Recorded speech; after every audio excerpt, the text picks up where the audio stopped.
In the name of Allah the most merciful the most beneficent.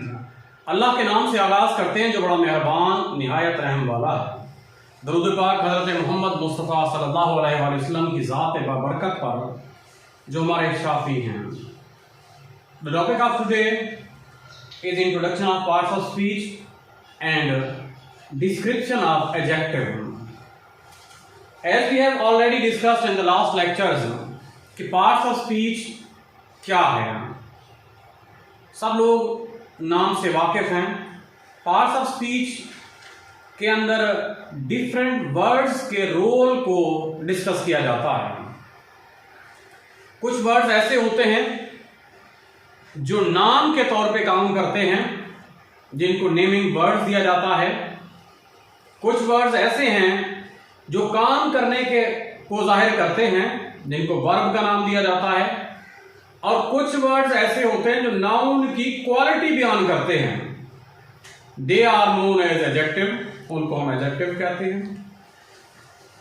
इसी तरह से अगर हम थोड़ा डिटेल के अंदर जाएं तो हमारे पास 8 डिफरेंट टाइप्स के पार्ट्स ऑफ स्पीच हो जाते हैं।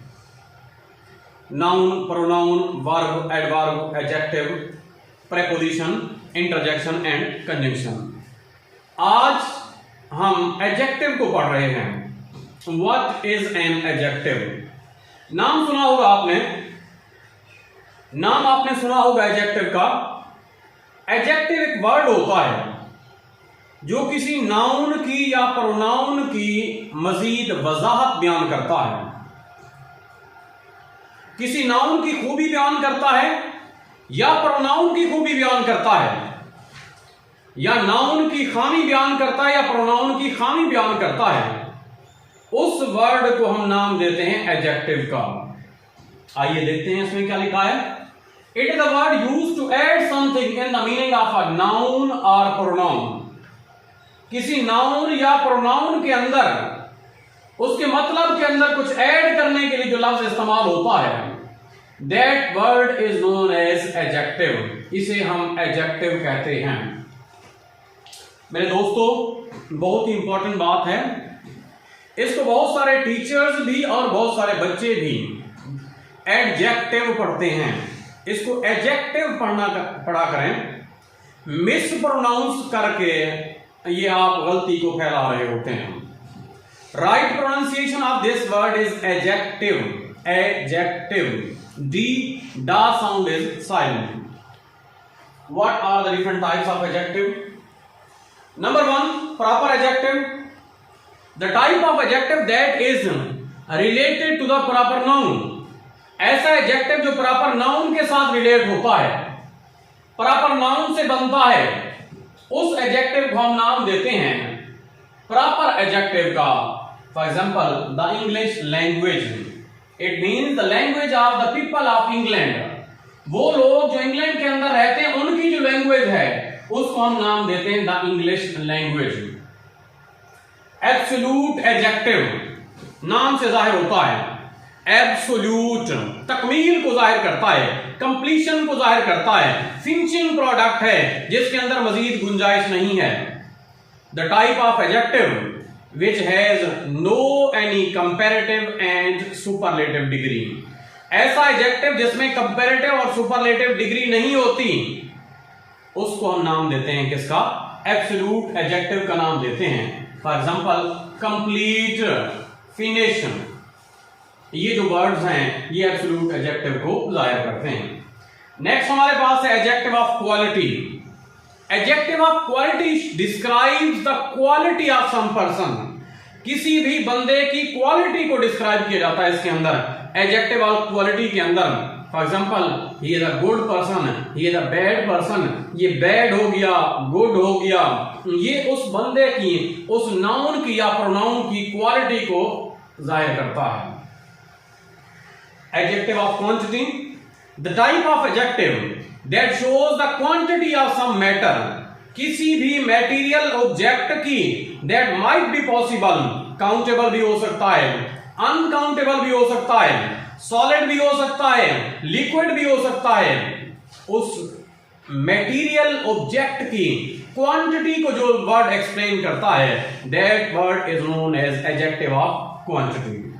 नेक्स्ट हमारे पास adjective of number, the type of adjective that shows the number of some things, किसी चीज के नंबर को जाहिर करता है, तादाद को जाहिर करता है। यानी एप्पल्स, कितने एप्पल पड़े हुए हैं? 1 डजन, 1 दर्जन एप्पल पड़े हुए हैं, 10 एप्पल पड़े हुए हैं। बनानास, कितने बनानास पड़े हुए हैं? 10 बनानास पड़े हुए हैं। इसी तरह ये तादाद जो होती है, नंबर जो होते हैं वो 2 तरह के होते हैं।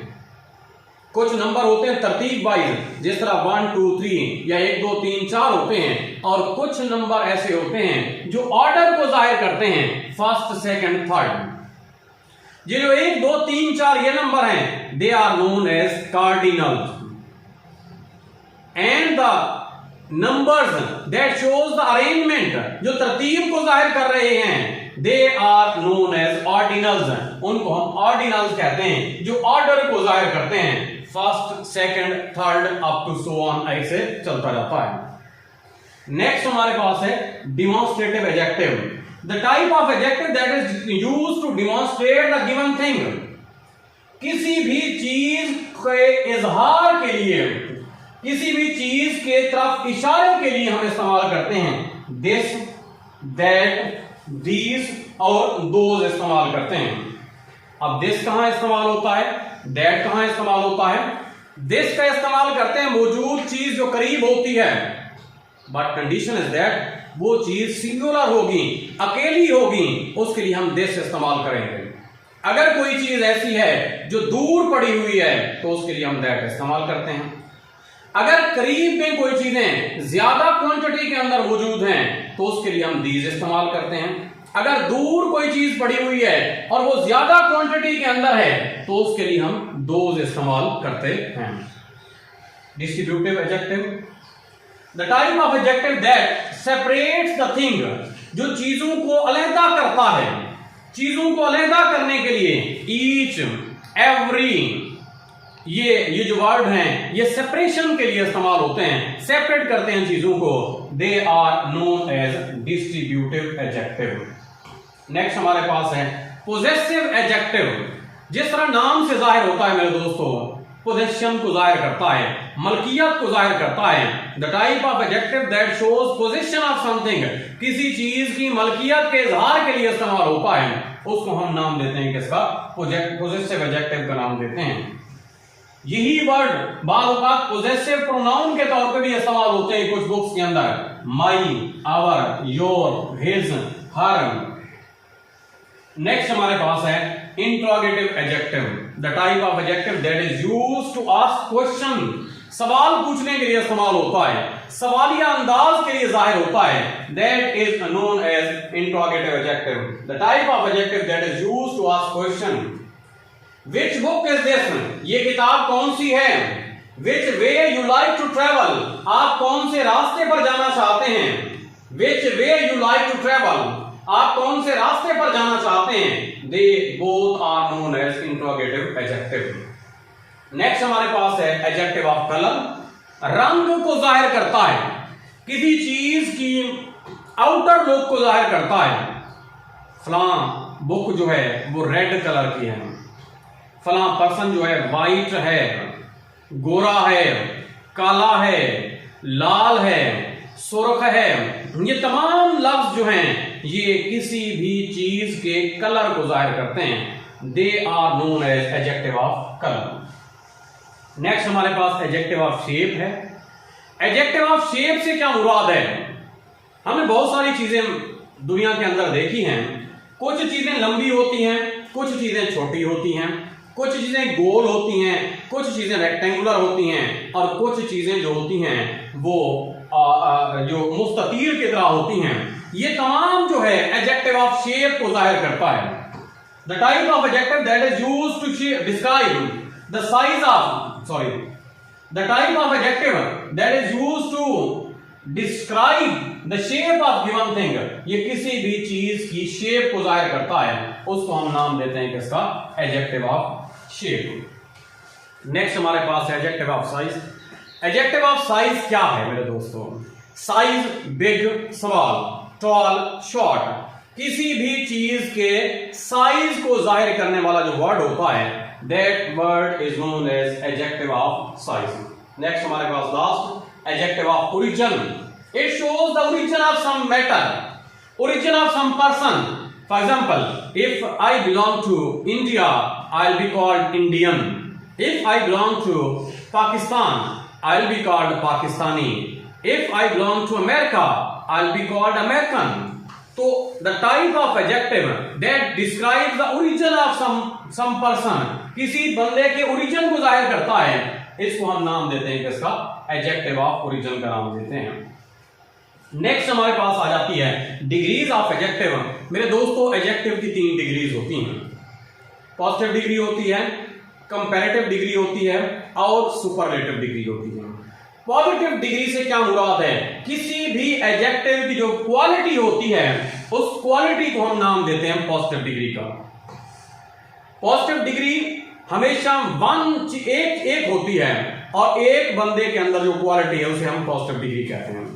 अगर उसी क्वालिटी का 2 बंदों के अंदर हम कंपैरिजन कर रहे हैं, 2 बंदों के अंदर हम कंपैरिजन कर रहे हैं उस क्वालिटी का, उसको हम नाम देंगे कंपैरेटिव डिग्री. अगर उसी क्वालिटी का हम 2 से ज्यादा बंदों के दरमियान कंपैरिजन कर रहे हैं, मुकाबला हो रहा है, कंपटीशन हो रहा है कि सबसे गोरा कौन है, सबसे ज्यादा काला कौन है, सबसे ज्यादा बेहतरीन रीडिंग करने वाला कौन है, तो वो जो सबके साथ कंपैरिजन होता है या कंपटीशन होता है, उसके लिए हम नाम देते हैं सुपरलेटिव एडजेक्टिव का. There are 2 ways to make the degrees of adjective. किसी भी एडजेक्टिव की डिग्रीज को बनाने के हमारे पास 2 तरीके होते हैं. पहला तरीका, पॉजिटिव डिग्री के साथ ER और EST लगा दें. पॉजिटिव डिग्री के साथ ER और EST लगाने से वो कंपैरेटिव और सुपरलेटिव डिग्री में तब्दील हो जाती हैं. इसी तरह से दूसरा तरीका यह है कि पॉजिटिव डिग्री के साथ मोर लगा दें तो वो कंपैरेटिव डिग्री बन जाती है, और अगर मोस्ट लगा दें तो वो सुपरलेटिव डिग्री बन जाती है. मेरे दोस्तों, पॉजिटिव डिग्री को हम कंपैरेटिव या सुपरलेटिव बनाते हैं, लेकिन बुनियाद क्या है, किस बेस के ऊपर, कौन से कॉन्सेप्ट के ऊपर हम ER और EST लगाते हैं और मोर और मोस्ट लगाते हैं. याद रखिएगा, जैसा कि मैंने सिलेबल के बारे में पढ़ाया था पहले, कोई भी वर्ड होता है उसके अंदर डिफरेंट साउंड्स पाई जाती हैं. Unit of sound in a word is known as syllable. अगर एक वर्ड के अंदर सिर्फ एक सिलेबल है तो उस वर्ड के साथ ER और EST ऐड करने से वो जो एडजेक्टिव होगा वो कंपैरेटिव बन जाएगा और सुपरलेटिव बन जाएगा. और अगर कोई ऐसा एडजेक्टिव है जिसके अंदर एक से ज्यादा सिलेबल आ गए, 2 सिलेबल आ गए, 3 सिलेबल आ गए, ज्यादा सिलेबल आ गए, तो उसको जब हम कंपैरेटिव बनाते हैं तो उसके साथ हम मोर अटैच कर देते हैं, और जब सुपरलेटिव बनाते हैं तो उसके साथ मोस्ट अटैच कर लेते हैं. This was all about adjective. ये सारा लेक्चर जो था एडजेक्टिव के बारे में था. नेक्स्ट हमारे पास है वोकैबुलरी ऑफ द डे. आइए देखते हैं वोकैबुलरी में कौन सा वर्ड है. एब्स्टेन.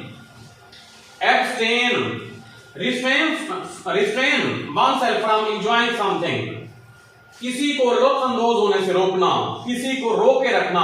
Forbear, मना करना. Refrain, desist, withhold, कैंसल कर देना, रोक देना. Pursue, एंटोनिम है, इख्तियार कराने के लिए. Adopt, persist, offer, पेशकश करना. आई होप सो आज का लेक्चर एडजेक्टिव का आपको क्लियर हो चुका होगा. If you are not clear till now, watch the video again, share with other friends so that they also might be able to get the concept of adjective. Thank you. In the name of Allah, the most merciful, the most beneficent. Allah के नाम से आगाज करते हैं जो बड़ा मेहरबान, निहायत रहम वाला है. दरूद पाक हज़रत मोहम्मद मुस्तफ़ा सल्लल्लाहु अलैहि वसल्लम की ज़ात बबरकत पर जो वजह तख्लीक़ कायनात हैं, जिनकी वजह से हमें शर्फ़ इंसानियत मिला. आज का हमारा टॉपिक बहुत ही मज़ेदार टॉपिक है, बहुत ही अहम टॉपिक है. स्पोकन इंग्लिश क्लास के अंदर introduction of parts of speech and description of verb. As we have already discussed in the earlier lectures, parts of speech means the role of every word in a speech. As each word is playing its different role. Her word जो है speech के अंदर अपना एक खास किरदार अदा करता है. उस खास किरदार की बुनियाद के ऊपर हम वर्ड्स को कैटेगराइज करते हैं. कभी उस किसी को नाउन कह देते हैं, कभी प्रोनाउन कह देते हैं, कभी वर्ब कह देते हैं, कभी एडवर्ब और कभी एडजेक्टिव. आज हम वर्ब के बारे में पढ़ने वाले हैं. आइए देखते हैं वर्ब किस चीज को डिमॉन्स्ट्रेट करता है. वर्ब का लफ्ज क्या है? मैंने इसे बहुत ही अहम तरीन लेक्चर कहा है, because verb is a major thing जिसके इर्द गिर्द पूरी इंग्लिश का सर्कल जो है वो चलता रहता है. Verb is a word that is originated from the Latin word verbum. लफ्ज जो वर्ब है मेरे दोस्तों, लातीनी जुबान के लफ्ज वर्बम से निकला है. Verbum means most important. It is called so because without verb there is no any possibility of English sentences. Only a single verb is a complete sentence. एक अकेली वर्ब जो है मुकम्मल जुमला है. कम, तशरीफ ले आइए. गो, अपनी तशरीफ लेके चले जाइए. Single word verb is a complete sentence. So it is called the most important thing in English language.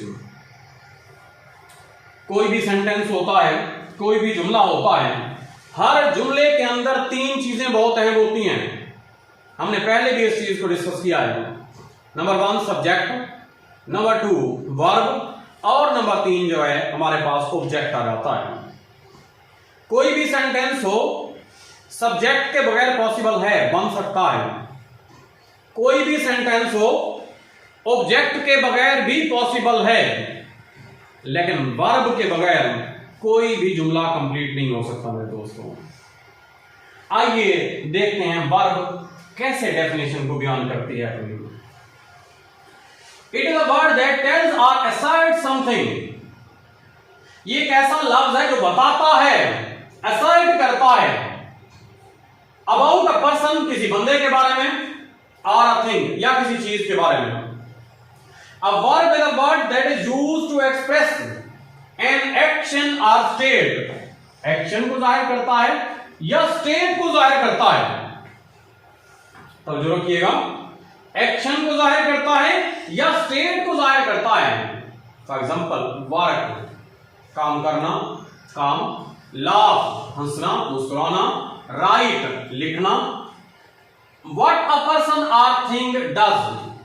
Verb हमें बताता है कि एक बंदा या चीज, बंदा क्या करता है या कोई जानवर है वो कौन सा एक्शन परफॉर्म करता है. For example, Shoaib writes a letter. अब वर्ब हमें ये बता रही है कि शुएब जो है यहां पर खत लिखता है. वर्ब हमें बयान करती है. Number 2, What is done to a person or thing. किसी बंदे के साथ या चीज के साथ क्या होता है, यह भी हमें वर्ब बताती है. For example, Shoaib is punished by his teacher. Shoaib को उसका टीचर जो है वो सजा देता है. Number 3, what a person or thing is. एक बंदा या चीज है क्या चीज. The cat is dead. The cat is dead. बिल्ली मर चुकी है, मरी हुई है. उसकी एक्चुअल पोजीशन क्या है? What is the state of thing. किसी चीज की हालत क्या है? The room is locked. The room is locked. कमरा ताले के अंदर मकफूल है, बंद है. ये सारे वर्ब ही हमें बताता है.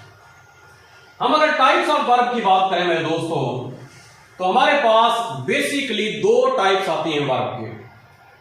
एक को हम नाम देते हैं मेन वर्ब का और दूसरी को हम नाम देते हैं लेक्सिक मेन वर्ब का और या लेक्सिकल वर्ब का। नंबर 1 मेन वर्ब या लेक्सिकल वर्ब और नंबर 2 हेल्पिंग वर्ब या auxiliary. What is a main verb? Main verb क्या है या लेक्सिकल वर्ब क्या है? The type of verb, verb की एक ऐसी किस्म जो अपना मीनिंग खुद क्लियर कर सके, अपना मतलब खुद वाज़ेह कर सके, बयान कर सके अपने आप को, जिसको किसी हेल्पिंग वर्ब की जरूरत ना हो, उस वर्ब को हम नाम देते हैं मेन वर्ब का या लेक्सिकल वर्ब का। The verb which can stand without any helping verb is called main verb. बात, फाइट, रन वगैरह वगैरह।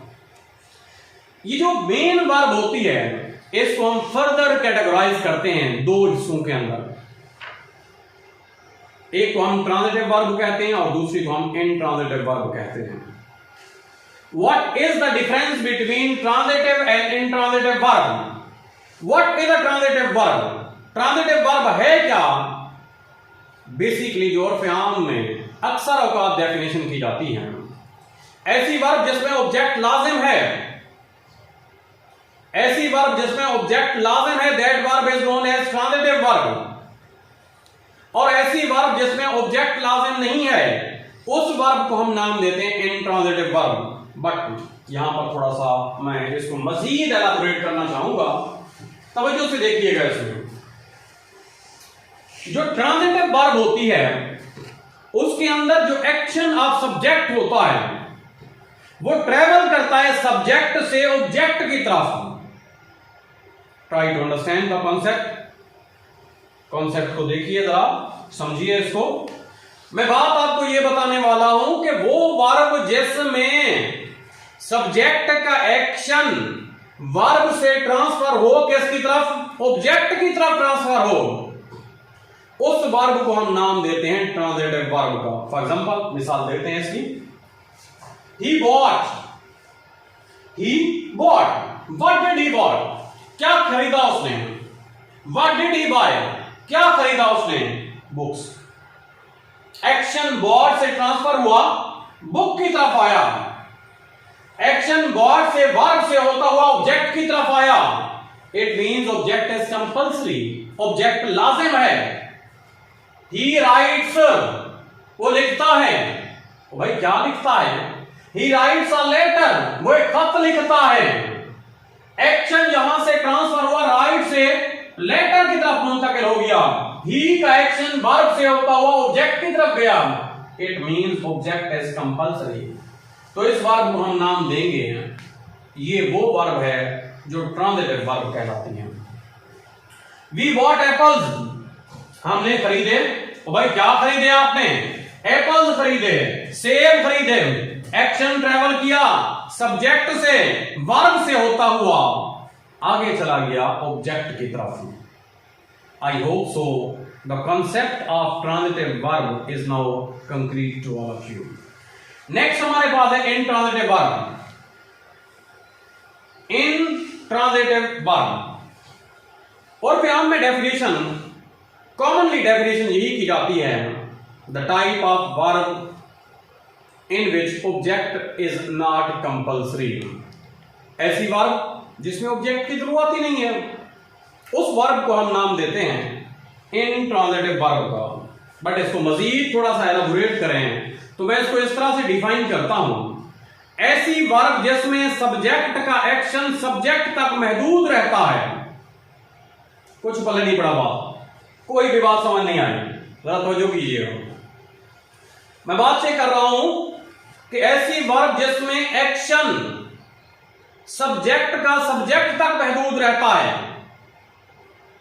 एक्शन सब्जेक्ट का वर्ब से होता हुआ दोबारा सब्जेक्ट की तरफ आ जाता है, आगे ऑब्जेक्ट की तरफ ट्रेवल नहीं करता, उस वर्ब को हम नाम देते हैं इनट्रांजिटिव वर्ब का। आइए मिसालों से इसको देखते हैं। He went to college. He went to college, वो गया कहां गया? कॉलेज गया। गया कौन? खुद। गया कौन? खुद। ये college is name of place, object नहीं है यहां पे। It is name of place, adverb of place है ये। असलम रन्स, असलम दौड़ता है, असलम दौड़ लगा रहा है। वर्ब का एक्शन असलम तक महदूद है। ही हैज लेफ्ट, वो जा चुका है। ही हैज स्लेप्ट, वो सो चुका है। वो सो चुका है या वो जा चुका है, उसका एक्शन उसी की जात तक महदूद है। याद रखिएगा मेरे बच्चों, जब भी किसी वर्ब का एक्शन सब्जेक्ट तक महदूद हो जाए तो वो वर्ब जो होती है इंट्रांजिटिव वर्ब होती है। The verb which does not require an object, ऐसी वर्ब जिसमें ऑब्जेक्ट लाजिम नहीं होता, ऑब्जेक्ट की जरूरत नहीं होती। Or the verb in which object is not compulsory, object जो होता है वो कंपल्सरी नहीं होता, is called intransitive verb. In this case action stops with the doer and does not pass over from doer to object. तवज्जो से इसको देखिए, एक्शन डूअर तक महदूद रहा, काम करने वाले तक एक्शन महदूद रहा, एक्शन डूअर से ऑब्जेक्ट की तरफ ट्रांसफर ही ना हुआ, that is called intransitive verb. ये मेन वर्ब की टाइप्स थी। आगे हम चलते हैं, आगे हमारे पास है हेल्पिंग वर्ब। इसका दूसरा नाम है ऑक्सिलरी। हेल्पिंग वर्ब जैसा कि नाम से जाहिर होती है, हेल्पिंग हैंड्स, ऐसे हाथ जो मदद करने वाले होते हैं, दूसरों की सोचने वाले होते हैं, हेल्पिंग वर्ब है। ये वर्ब की मदद करने वाला वर्ब है। The type of verb which helps the main verb, ऐसी वर्ब जो मेन वर्ब की हेल्प करती है। तो भाई क्या करने में हेल्प करती है? To convey its meaning, to convey the action, action की परफॉर्मेंस के अंदर मीनिंग को क्लियर करने के लिए जो मेन वर्ब की हेल्प करने वाली वर्ब है, that is called helping verb या ऑक्सिलरी वर्ब। नेक्स्ट हमारे पास इसी की दो टाइप्स आ जाती हैं। एक को हम नाम देते हैं प्राइमरी ऑक्सिलरी का। What is a primary auxiliary? The type of helping verb which sometime acts as a helping verb and sometime acts as a main verb। अरे भाई ये क्या बात हो गई? ये तो ऐसी बात हो गई कि कभी मेन वर्ब का काम कर रही है, कभी हेल्पिंग वर्ब का काम करे। जी हां, यही बात कह रहा हूं आपसे कि ऐसी वर्ब जो बाद औकात हेल्पिंग वर्ब का काम करती है और बाद औकात मेन वर्ब का काम करती है, अपनी शेप को चेंज कर रही है, that is known as primary auxiliary. आइए इसकी हेल्प देखते हैं, इसको देखते हैं। He is a student, he is student, यहां पर इज जो है वो मेन वर्ब का काम कर रही है, इसको हम लिंकिंग वर्ब भी कह सकते हैं। He is doing his job, यहां पर इज को देखें तो यहां डूइंग की हेल्प कर रही है, यहां पर हेल्पिंग वर्ब का काम कर रही है। तो type of verb which sometime act as a helping verb and sometime act as a main verb, that type of verb is known as primary auxiliary. What is a modal auxiliary? Modal auxiliary क्या है? ये एक ऐसी auxiliary है जो हमेशा helping verb का काम करती है, ये कभी main verb नहीं बन सकती, हमेशा helping verb ही रहेगी। For example, may, must, can, could, would, should, ये वो अल्फाज हैं जो मॉडल ऑक्सिलरीज के तौर पे काम करते हैं। नोट इसमें सबसे अहम तरीन बात है कि हमेशा इन वर्ब के बाद फर्स्ट फॉर्म ऑफ वर्ब इस्तेमाल होती है। जैसे मैं ये काम कर सकता हूं, आई कैन डू इट, मैं ये कर सकता हूं। You should work hard to get success in life, आपको जिंदगी में कामयाबी के लिए सख्त मेहनत करनी चाहिए। शुड का इस्तेमाल, वुड का इस्तेमाल, ये सारे के सारे जो होते हैं इनको हम मॉडल वर्ब कहते हैं। इन मॉडल वर्ब के ऊपर सेपरेट लेक्चर मौजूद है, अगर आप इसकी डिटेल देखना चाहें तो प्लेलिस्ट के अंदर एक लेक्चर मौजूद है मॉडल वर्ब के ऊपर, आप उसको चेकआउट कर सकते हैं। नेक्स्ट हमारे पास है लिंकिंग वर्ब। लिंक करती है, जोड़ती है, लिंकिंग वर्ब, ऐसी वर्ब जो जोड़ने का काम कर रही है। और भाई किसको जोड़ने का काम कर रही है? It is a verb that, linking verb is a verb that links to noun और प्रोनाउन, किसी नाउन को या दो नाउन को या प्रोनाउन को टू एन एडजेक्टिव, एक एडजेक्टिव के साथ लिंक करती है। विच मॉडिफाइज इट, जो उस नाउन या प्रोनाउन को मॉडिफाई कर रहा होता है। For example, the boy is student. अब स्टूडेंट कौन है?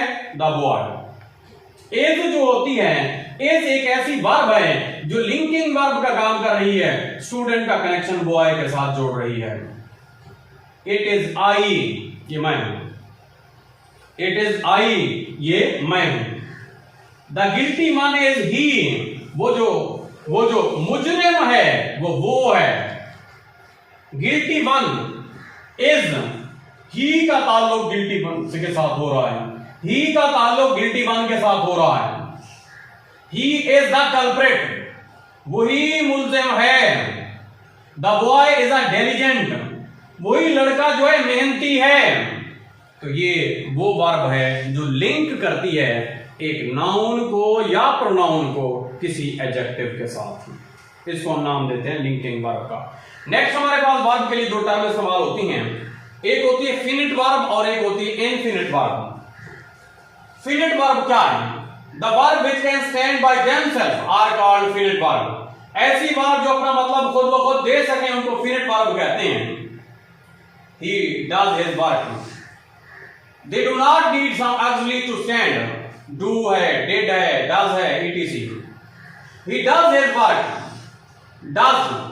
We did our work. Did. She does the work.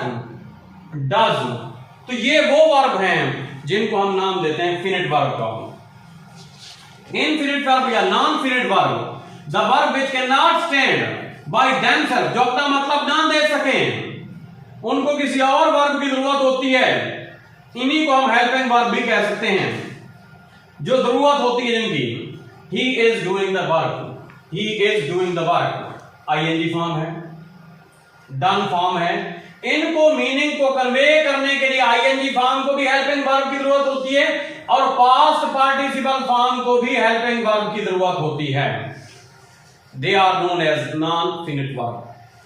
Next हमारे पास बहुत ही मजेदार दो टर्में इस्तेमाल होती हैं, रेगुलर वर्ब और इरेगुलर वर्ब की। It depend upon the forms of verb, verb की फॉर्म पर डिपेंड करते हुए वर्ब को हम कैटेगराइज करते हैं रेगुलर वर्ब के अंदर और इरेगुलर वर्ब के अंदर। रेगुलर वर्ब क्या है? ऐसी वर्ब जो ईडी एंडिंग होती है, that verb is known as regular verb.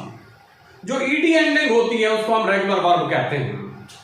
और ऐसी वर्ब जो ईडी एंडिंग नहीं होती उसको हम नाम देते हैं किसका? इरेगुलर वर्ब का नाम देते हैं। जैसे फॉर एग्जांपल हमारे पास कॉल है, कॉल्ड, गॉड, अराइव है, अराइव, अराइव। इसी तरह से इरेगुलर वर्ब में speak, spoke, spoken, fall, fail, fallen, teach, taught, taught. उसके बाद आगे है different forms of verb. Last but not least, verb की हमारे पास 5 मुख्तलिफ फॉर्म्स होती हैं और इनके डबल नाम होते हैं। वर्ब की फर्स्ट फॉर्म है, इसी को हम रूट फॉर्म का नाम भी देते हैं, इसी को हम इन्फिनेटिव का नाम भी देते हैं और इसी को हम डिक्शनरी फॉर्म का नाम भी देते हैं। याद रखिएगा, जो भी डिक्शनरी होती है उसमें वर्ब की पहली फॉर्म दी जाती है। गो, स्टील, ये फर्स्ट फॉर्म ऑफ वर्ब है। जी, मैं बात कर रहा था सेकंड फॉर्म ऑफ वर्ब की। सेकंड फॉर्म ऑफ वर्ब को हम पास्ट फॉर्म भी कहते हैं। जैसे गो से वेंट हो जाएगा, स्टील से स्टोल हो जाएगा। इसी तरह जो थर्ड फॉर्म ऑफ वर्ब होती है इसको हम पास्ट पार्टिसिपल का नाम देते हैं। जैसे go, went, gone, steal, stole, stolen. ING form को हम दूसरा नाम देते हैं प्रेजेंट पार्टिसिपल का, या एक और नाम भी दिया जाता है प्रोग्रेसिव फॉर्म का नाम भी इसे देते हैं। आईएनजी फॉर्म को प्रोग्रेसिव फॉर्म भी देते हैं, प्रेजेंट पार्टिसिपल का नाम भी देते हैं और आईएनजी फॉर्म का नाम भी देते हैं। गोइंग और स्टीलिंग। ये आईएनजी फॉर्म जो होती है ये जीरंड का काम भी करती है। अगर आईएनजी फॉर्म नाउन के तौर पे काम करे तो इसी को हम जीरंड भी कहते हैं। नेक्स्ट हमारे पास है एस फॉर्म ऑफ वर्ब, गो और स्टील के साथ जब एस और एस का इजाफा होता है तो एस फॉर्म ऑफ वर्ब बन जाती है गोज और स्टील। आई होप सो लेक्चर आपको क्लियर हो चुका होगा। If you do not have clarity till now, watch the video again carefully. Share this video with other friends so that they might be able to get the concept of verb in a proper way. Thank you.